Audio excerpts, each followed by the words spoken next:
For your lab exercise, let's create a GUI and to get the user input to give them the feedback about how much their future investment value will be. So you will create an investment value calculator. So according to how much user put in and how long they will have saved that investment, and also the monthly interest rate is. Also remember here we use the monthly interest rate because we compound with monthly. So that's why your years multiply by 12. But here is monthly interest rate. So then you will calculate using the compound interest formula to get your future value. So that will display in the GUI. So the GUI will look like this. So your GUI should be easy to understand. So you ask the user to enter the amount. So we say, for example, 5,000. I save for 5 months. So we save for 5 years. So then here we will compound every month. But even we do every month, you still need to ask the user for your annual interest rate. So for example, the annual interest rate here now is not high, so we say only 3% or 3.5%.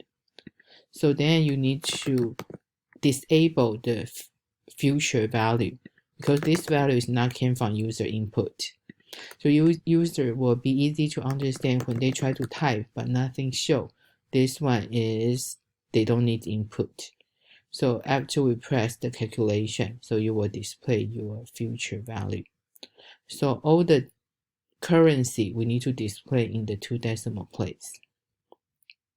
So in order to complete your lab exercise, you can refer to the loan calculator example.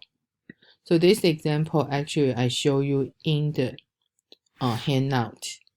So you see they are very similar. They both using the grid pen to get user input. So you have a label, you have the text field. The most important thing is I want to remind you you have different text field. So then you have the label and the text field to add to your grid pen. And you have one calculate button. So this button is your source object. The listener handler should be registered to this source object. So then I just want to remind you here. So you have your source object registered. You can see here we just need to write a lambda expression. So you need to calculate the formula, right? So that's why actually your method, your lambda expression doesn't need to be long. But here in your lambda expression, how to handle that event, you can just call another loan calculator.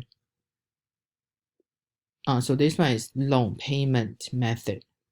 Okay. So then in your lab exercise, how to read the user input and plug into the formula, the same thing, you can write a method for that. So here I just want you to remind you, so how will you get from the user input? So here you have the other private method within in your GUI. So then you see here, your text field, you call get text, they will return you the user input from the string. So remember, your string, you can using different way to convert to double or int. So if for the double, using the double dot parse double. Int, use the integer parse int, passing by the string. So then you can calculate. But after you calculate, you also need to display to your text field, right? So the same thing, to display the value in the text field, you just need to using the text field dot set text. So that's why here at the end, this one, they will display. You see the monthly payment and the total payment, they're using the set tags. Your set tags, you can depends on how you want to display. So you pass your string using the code set tags.